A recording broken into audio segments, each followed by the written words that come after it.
Good morning students. English grammar में आप सभी का स्वागत है। आज हम articles A and the, definite articles और इनडेफिनेट आर्टिकल्स, उसकी एक्सरसाइज को सॉल्व करेंगे। इससे पहले मैंने 2 वीडियो बनाए हैं, एक डेफिनेट आर्टिकल्स पर और एक इनडेफिनेट आर्टिकल्स पर।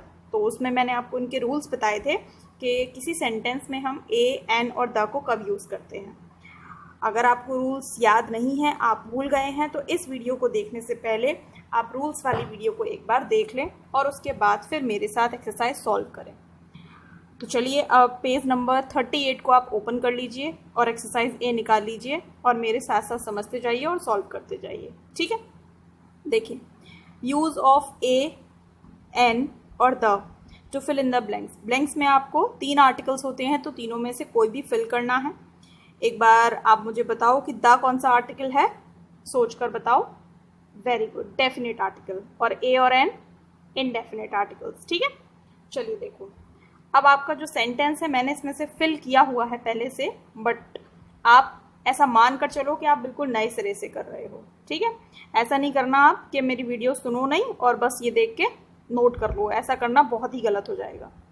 देखिए, डॉग इज यूजफुल एनिमल। एक ब्लैंक यहाँ पर है, एक ब्लैंक यहाँ पर है। तो बात की जा रही है कि जो कुत्ता है वो बहुत ही उपयोगी जानवर है। अब आपको सिर्फ क्या करना है, ये सोचना है कि डॉग से पहले हम क्या लगाएं आर्टिकल, और यूजफुल से पहले हम क्या आर्टिकल लगाएं। जस्ट इतना सोचना है आपको। अब देखो, यूजफुल लेटर आपका क्या है, वॉवल, पर साउंड क्या है, यू, मतलब या। साउंड आपकी जो है वो आप साउंड पर क्या कर रहे हो, साउंड पर आप प्रेशर दे रहे हो। और अगर हिंदी की बात करें तो हिंदी में ये एक व्यंजन है। तो लेटर यू है, लेकिन इसकी स्टार्टिंग जो हो रही है वो य से हो रही है और यह एक व्यंजन है, इसलिए हम इससे पहले एन नहीं लगाएंगे। अगर स्वर होता तो एन लगा देते, लेकिन यहाँ पर स्वर यू है, लेकिन यू की साउंड जो है वो ऊ नहीं है, यू है, इसलिए हम यहाँ पर ए लगाएंगे। ठीक है, तो इतना हो गया। Dog is a useful animal, कुत्ता एक उपयोगी जानवर है। अब डॉग से पहले या तो हम ए लगा सकते हैं या फिर हम द लगा सकते हैं। अगर द डॉग बोलेंगे तो द डॉग का भी मतलब ये है कि जो कुत्ते हैं, सारे कुत्तों की जितनी भी प्रजातियां हैं वो सब यूजफुल एनिमल है। और अ डॉग का भी मतलब यही है कि सारे कुत्तों के बारे में बात की जा रही है कि सारे कुत्ते यूजफुल एनिमल हैं। तो मतलब अगर हम पूरी एक क्लास की बात करते हैं, पूरे ग्रुप की बात करते हैं, तो उसके लिए हम द भी लगा सकते हैं और ए भी लगा सकते हैं, क्योंकि यहाँ पर किसी एक कुत्ते की बात नहीं की गई। ठीक, कि कोई सा भी कुत्ता यूजफुल एनिमल है, पूरे सारे कुत्तों की बात की गई है कि कुत्ते जो हैं वो यूजफुल होते हैं, तो उसके लिए द और ए दोनों लगा सकते हैं। अगला सेंटेंस देखिए, ऑनेस्ट पीपल स्पीक। जो ईमानदार लोग होते हैं वो सच बोलते हैं। अब यहाँ पर ब्लैंक है, तो ट्रुथ से पहले आपको देखना है कि ट्रुथ से पहले आप क्या लगाएं। तो ट्रुथ से पहले आपका एक सच तो नहीं आएगा, है ना।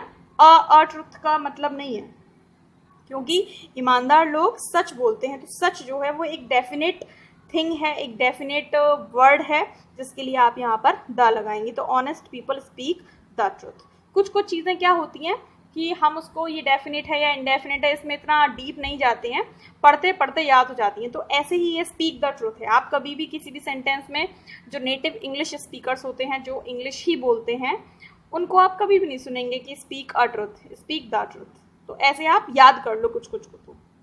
अगला सेंटेंस देखिए, लुक एट वाइट क्लाउड। अब आप किसी से बोल रहे हो कि सफ़ेद बादलों को देखो, तो अब आप देखो, जिसकी तरफ आप पॉइंट कर रहे हो, जिसकी तरफ आप इशारा कर रहे हो, यानी कि वो चीज़ आपकी नज़र के सामने है, पर्टिकुलर है, डेफिनेट है, तो उसके आगे आप क्या लगाओगे, द।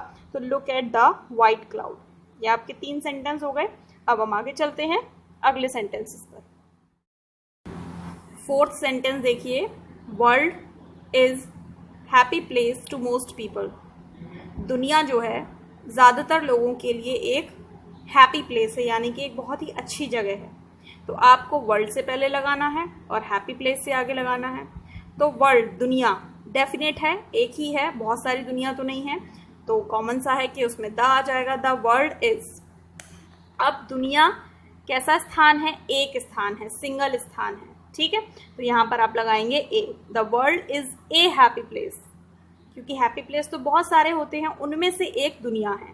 तो the world is a happy place to most people. तो ध्यान रखो, जो चीज़ एक है पूरी दुनिया में उसके साथ द लगाएंगे, और जो बहुत सारी हैं उसके साथ ए लगाएंगे। आगे देखिए, सन शाइन्स ब्राइटली। सूरज जो है वो बहुत तेजी से चमकता है। अब सूरज से पहले कौन सा आर्टिकल लगेगा? सन से पहले। सन एक ही है, तो जितने भी आपके यूनिवर्सल बॉडीज होती हैं, हेवनली बॉडीज होती हैं, मतलब जो सूरज है, चंद्रमा है, इन सब के साथ आप द लगाते हैं। तो याद कर लीजिए, द सन शाइन्स ब्राइटली। आगे देखिए, our sun is in fact. In fact का मतलब होता है बच्चों वास्तव में। हमारा सूरज जो है वो वास्तव में star in the universe, universe में तारा है। अब स्टार से पहले क्या लगाओगे? तो स्टार बहुत सारे होते हैं, उन बहुत सारे तारों में से सूरज एक तारा है, इसलिए हमने ए लगाया। Our sun is in fact a star in the universe. तो डिफरेंस समझ में आना चाहिए कि सन से पहले द क्यों लगाया और स्टार से पहले अ क्यों लगाया। ठीक है, आगे देखो, I first met him. Past indefinite का सेंटेंस है। मैं सबसे पहले उससे मिला। सबसे पहले मैं उससे कब मिला था? Year ago. एगो मतलब बिफोर, पहले, साल पहले। कितने साल पहले? 1 साल पहले। ठीक है, अब ईयर, ईयर जो है वो किससे स्टार्ट हो रहा है? वाई से। किससे स्टार्ट हो रहा है? वाई से। साउंड क्या है? साउंड क्या है? ई, ईयर। और ई क्या है? स्वर। तो स्वर की जहां पर साउंड आएगी, वोवल साउंड आएगी, उससे पहले आप हमेशा एन लगाएंगे, इसलिए हमने एन लगा दिया। लेकिन अगर आप केवल वाई को देखकर लगाओगे तो वाई तो कॉन्सोनेंट है, तो आप ए लगा दोगे तो वहां पर गलती हो जाएगी। तो यहाँ पर आपको साउंड पर देखना है, वोवल साउंड आ रही है या कॉन्सोनेंट साउंड आ रही है। I first met him an year ago. ठीक है, अगला देखो, it is island of great beauty, यानी कि ये बहुत सुंदर आइलैंड है, सुंदरता से भरा हुआ आइलैंड है। अब आपको आइलैंड से पहले लगाना है। अब आप देखो, आइलैंड का जो साउंड है वो क्या है? आ, आइलैंड, आ। और आ क्या है? स्वर है। तो स्वर से पहले क्या लगाओगे? एन लगाओगे, तो बन जाएगा it is an island of great beauty. Clear? Okay. Sentence number 9, to me, मेरे लिए, it is only island of great beauty. Sentence वही है, थोड़ा सा चेंज किया है। मेरे लिए तो सबसे सुंदर यही आइलैंड है। तो मैंने आपको जब दा पढ़ाया था तब बताया था कि जहां पर ओनली वर्ड आ जाए, ओनली मतलब सिंगल ही है पूरी दुनिया में, उसके जैसा कोई दूसरा नहीं है। तो जब पूरी दुनिया में कोई चीज सिंगल है उससे पहले द लगाएंगे। तो ओनली जहां पर आ जाए, ओनली से पहले हमेशा द आता है। To me it is the only island of great beauty. Fine, very good. Sentence number 10 देखिए। अब हॉर्स इज वाइल्ड हॉर्स। अब कोई घोड़ा है जो कि जंगली घोड़ा है, तो कोई पर्टिकुलर घोड़ा होगा जिसके बारे में बात की जा रही है। सारे घोड़े तो वाइल्ड नहीं होते, कुछ पेट भी होते हैं। तो जिसके बारे में बात की जा रही है तो उसके लिए द लगाओगे, तो द हॉर्स इज। अब यहाँ पर वाइल्ड हॉर्स तो बहुत सारे होते हैं, तो वाइल्ड से पहले a, the horse is a wild horse. Are you getting? Very good. Sentence number 11 देखो, राइडिंग, सवारी करना, हॉर्स, घोड़े की, इज, है, ग्रेट एक्सपीरियंस, एक बहुत ही अच्छी फीलिंग है, एक बहुत ही अच्छा अनुभव है। ठीक है, तो अब हॉर्स से पहले ए लगाया। क्यों? क्योंकि किसी भी घोड़े की सवारी करना, ऐसा नहीं कि एक पर्टिकुलर घोड़े की सवारी करने में मजा आता है, किसी भी घोड़े की सवारी करने में मजा आता है। और ग्रेट एक्सपीरियंस तो बहुत सारे होते हैं, तो उनमें से एक ग्रेट एक्सपीरियंस है घोड़े की सवारी करना, इसलिए दोनों में ए लगाया। Riding a horse is a great experience. तो सिंपली करना क्या है, बस ये देखना है कि कोई चीज सिंगुलर है, मतलब एक ही है, या उसके जैसी बहुत सारी हैं। तो आप अगर एक ही है तो द लगाएंगे और बहुत सारी हैं तो अ लगाएंगे। अब देखिए, lion is king of beast. अब बीस्ट क्या होते हैं? बीस्ट होते हैं जंगली खूंखार जानवर जो मांस खाते हैं, उन्हें बीस्ट कहते हैं। तो अब जो शेर है वो जो है वो सारे जंगली जानवरों का कौन है? राजा है। तो अब आप देखिए, इससे पहले आप क्या लगाओगे? लॉइन से पहले आप क्या लगाओगे? आप द भी लगा सकते हो और अ भी लगा सकते हो वैसे तो, क्योंकि मैंने आपको बताया कि पूरे शेर की पूरी प्रजाति की बात की जा रही है, सारे शेरों की बात की जा रही है कि जो सारे शेर होते हैं वो सारे शेर बीस्ट का राजा होते हैं। लेकिन हो सकता है कि ये सेंटेंस किसी स्टोरी में से लिया गया हो, तो उस स्टोरी में लॉइन की बात चल रही हो, तो उस लाइन के लिए बोला गया हो कि जो शेर है वो जंगल का राजा है या जंगली जानवरों का राजा है, तो हमने इसलिए दा लगा दिया। अ भी लगाओगे तो ठीक होना चाहिए। तो the line is the king of beast. तो जो जंगली जानवरों का राजा है, जंगली जानवरों का राजा तो एक ही होता है, जंगली जानवरों के बहुत सारे राजा तो नहीं होते, क्योंकि ये पूरा वर्ड आप देखो, केवल किंग देखोगे तो आप कहोगे राजा तो बहुत सारे होते हैं, उनमें से एक राजा लायन है। नहीं, जंगली जानवरों के राजा बहुत सारे नहीं होते, जंगली जानवरों का राजा केवल एक ही होता है और वो शेर है, इसलिए आपने लगाया है यहाँ पर द। तो ऐसा मत करना कि आप केवल आगे का वर्ड देख लो और उसके आगे देखो ही मत क्या है। ये पूरा एक है, ये पूरा एक फ्रेज है, ठीक है। आप इसको एक वर्ड की तरह नहीं ले सकते हो, फ्रेज है। ग्रुप ऑफ वर्ड्स को फ्रेज कहते हैं। जब एक साथ बहुत सारे शब्द आते हैं तो फ्रेज कहलाते हैं, ठीक है। 13 पर चलिए। सम पीपल कीप, कुछ लोग रखते हैं, स्नेक, सांप को, एज, के रूप में, पेट, पालतू के रूप में। तो अब स्नेक से पहले क्या लगाओगे? अ। क्यों? क्योंकि कुछ लोग सांप को रखते हैं। अब बहुत सारे सांपों को रख सकते हैं, एक पर्टिकुलर स्नेक को तो नहीं रखते, किसी भी सांप को रख सकते हैं। और पेट तो बहुत सारे होते हैं, तो उनमें से एक पेट के रूप में वो सांप को रखते हैं। तो some people keep a snake as a pet. Clear? Very good. Next देखिए, हिज मदर टोल्ड हिम, उसकी माँ ने उसको बोला, क्या बोला? यू आर, तुम हो, कौन हो? अनटाइडी बॉय हो। अनटाइडी बॉय का मतलब बहुत अस्त व्यस्त लड़के हो, बहुत लापरवाह हो, अपनी चीज़ों का ख्याल नहीं रखते, सब कुछ मैसी रखते हो, कपड़े धुले नहीं होते हैं, जूते पॉलिश्ड नहीं होते हैं, बैग आपका टाइम टेबल के अकॉर्डिंग सेट नहीं होता है, तो मतलब बहुत ज़्यादा केयरलेस बॉय हो। तो अब देखो यहाँ पर क्या लगाओगे? अनटाइडी, अन, आ रहा है, आ क्या है? स्वर है, स्वर से पहले एन, तो you are an untidy boy, है ना, सिंपल।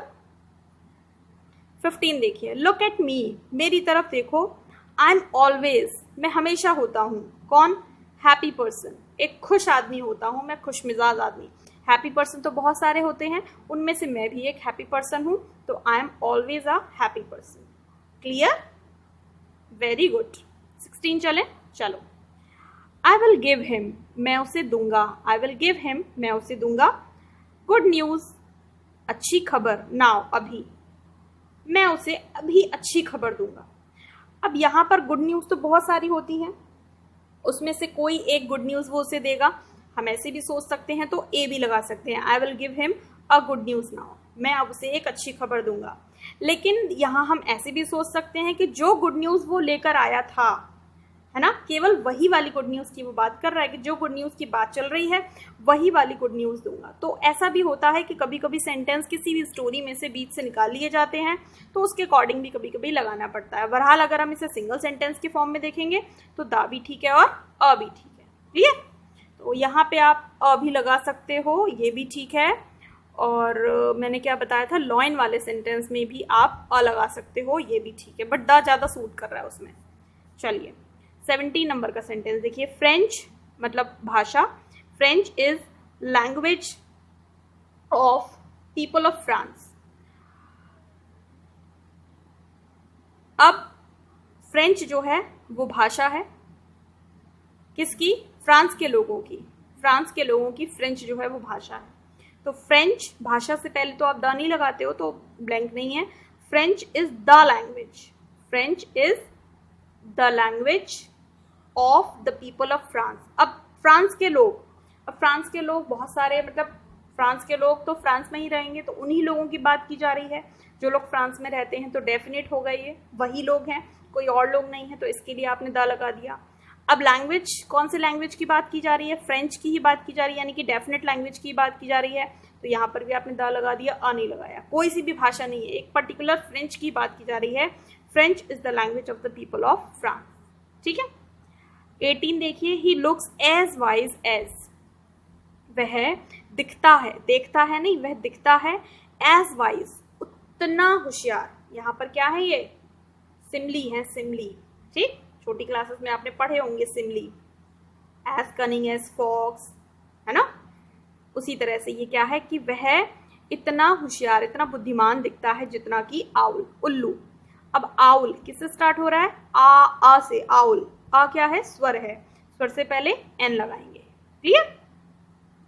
सेंटेंस नंबर 19 देखिए, गंगा इज इंपॉर्टेंट रिवर। अब इम्पॉर्टेंट रिवर यानी कि एक महत्वपूर्ण नदी। अब महत्वपूर्ण नदी तो बहुत सारी होती हैं, तो उसमें से एक गंगा है। तो यहाँ पर आपने क्या किया, इम्पॉर्टेंट, ई से स्टार्ट हो रहा है, ईश्वर है, ईश्वर से पहले एन, और गंगा नदी का नाम है तो गंगा से पहले द, तो the Ganga is an important river. ठीक है, अगला देखिए, European called at my office yesterday. European नहीं, मतलब यूरोप के किसी आदमी ने कल मेरे ऑफिस में कॉल किया।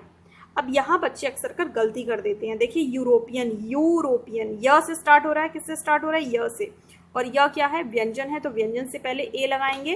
ठीक, क्योंकि किसी भी एक यूरोपियन ने कॉल किया, पर्टिकुलर किसी एक आदमी ने कॉल नहीं किया जिसे मैं जानता हूँ, कोई भी होगा, एक यूरोपियन होगा, यानी कि यूरोप का कोई भी एक पर्सन होगा, उसने मेरे ऑफिस में फ़ोन किया जिसे मैं नहीं जानता, इसलिए यहाँ पर आ लगा दिया। एन जो है वो अगर हम लगाएंगे तो ये पूरी तरह से रॉन्ग हो जाएगा। फाइन, तो ये एक्सरसाइज हमने सॉल्व कर ली है और आई होप आपको समझ में आई होगी। अब हम चलते हैं अगली एक्सरसाइज पर। तो बच्चों अब हम आ गए हैं एक्सरसाइज नंबर बी पर। अब बी में आपको क्या करना है, देखो, फिल इन आर्टिकल्स ही फिल करने हैं, ए एंड द, बट अपने आप से, जहाँ रिक्वायरमेंट हो वहाँ पर। एग्जाम्पल दिया गया है, I bought puppy and pair of kittens. मैंने पपी खरीदा, कुत्ते का बच्चा, और किटन्स के पेयर यानी कि 2 बिल्ली के बच्चे खरीदे। Puppy was quite expensive. Puppy जो था वो काफ़ी महंगा था। क्वाइट एक्सपेंसिव मीन्स काफ़ी महंगा। देखो एक छोटा सा इंसेक्ट जो है ये उड़ रहा है, परेशान कर रहा है मुझको, हटा दूँ इसको, हटा दिया। बट किटन्स वर नॉट, लेकिन जो बिल्ली के बच्चे थे वो एक्सपेंसिव नहीं थे। अब इस सेंटेंस में कहीं पर भी ए एंड द को यूज़ नहीं किया है, बट हमें करना है। कैसे करना है वही आपको सीखना है। चलिए देखते हैं। देखिए, आई बॉट, मैंने खरीदा, एक पपी खरीदा तो अ लगाना पड़ेगा, और किटन्स का एक पेयर खरीदा मतलब 2 किटन्स खरीदे, पेयर एक खरीदा, पेयर मतलब 2, तो यहाँ पर भी अ लगाना पड़ेगा। तो I bought a puppy and a pair of kittens.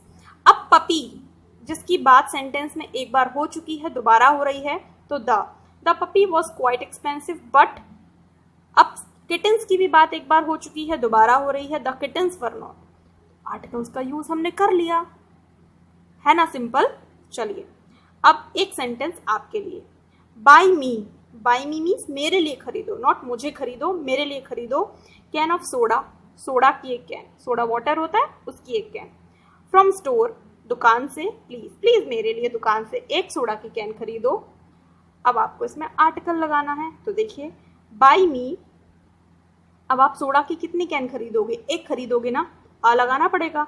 Bye me a can of soda from, अब दुकान से, कौन सी दुकान से, अब दो चीज़ें हो सकती हैं।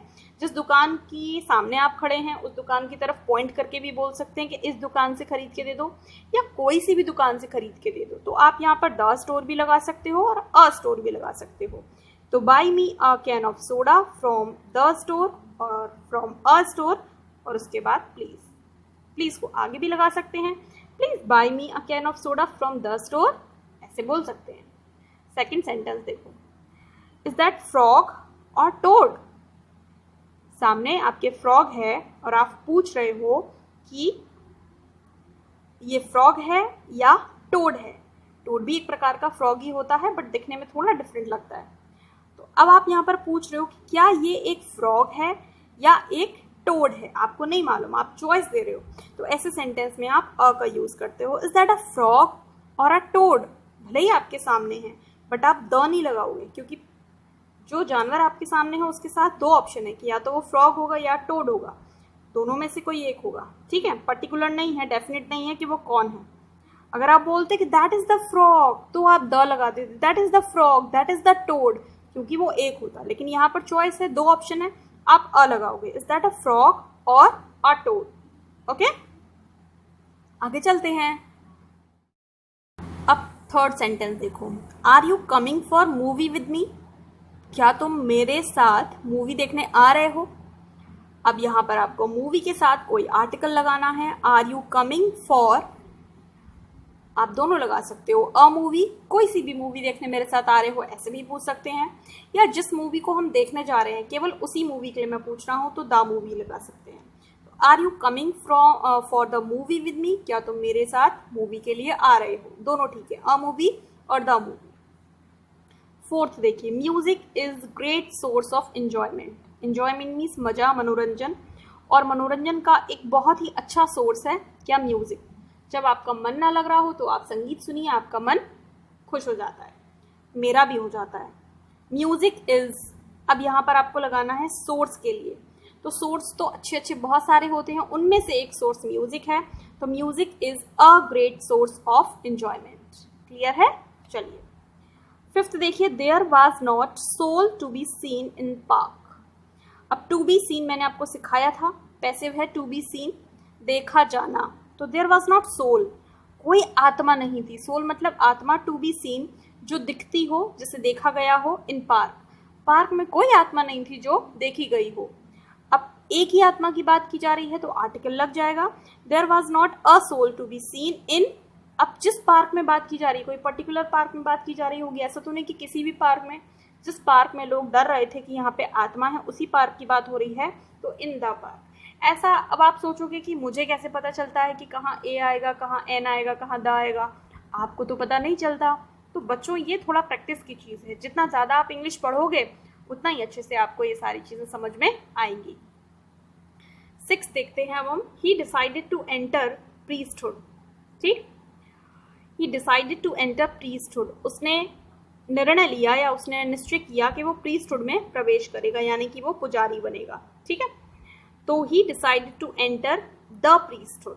अब प्रीस्टहुड जो है वो एक पर्टिकुलर वर्ड है, तो उसके साथ आप लगाओगे द, और वैसे भी एंटर के साथ नहीं, एंटर से मतलब नहीं है, एंटर के साथ मैं ये बताने वाली थी कोई प्रेपोजिशन नहीं आती है, इन, ऑन, एट, ये सब नहीं आता है, तो he decided to enter the priesthood.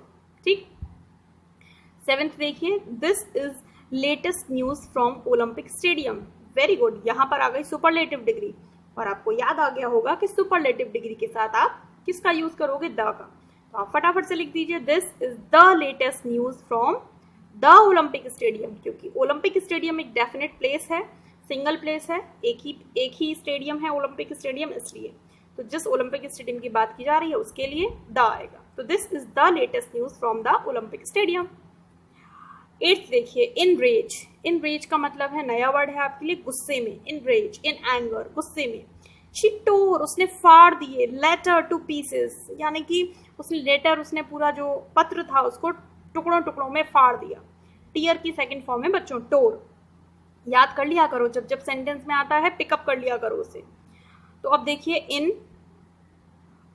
A rage लगाओ, यहाँ पर रेज के साथ ऐसे अ रेज आता है, इन अ रेज मतलब गुस्से में, एक गुस्सा था उसके अंदर, ये ईडियम है, ये ऐसे ही चलता है, इन अ रेज।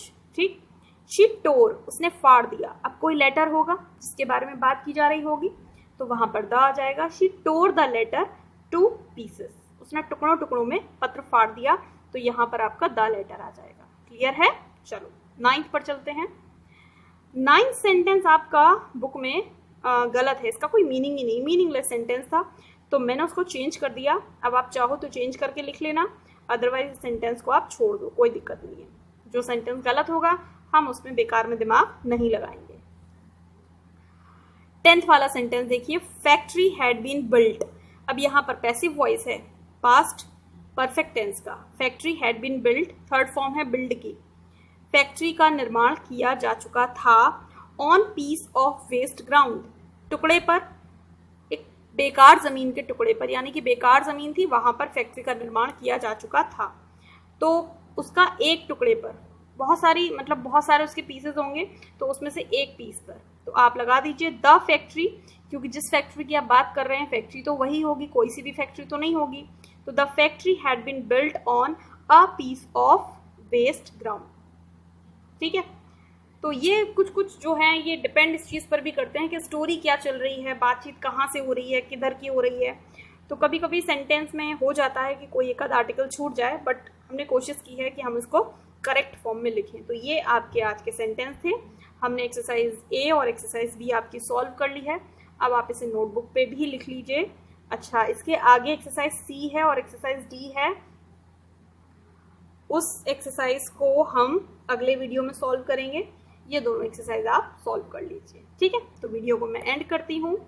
सीखते रहिए, पढ़ते रहिए, अपना ख्याल रखिए और घर पर रहिए। अभी बाहर नहीं निकलना है क्योंकि बाहर अभी कोरोना है। Okay, bye bye.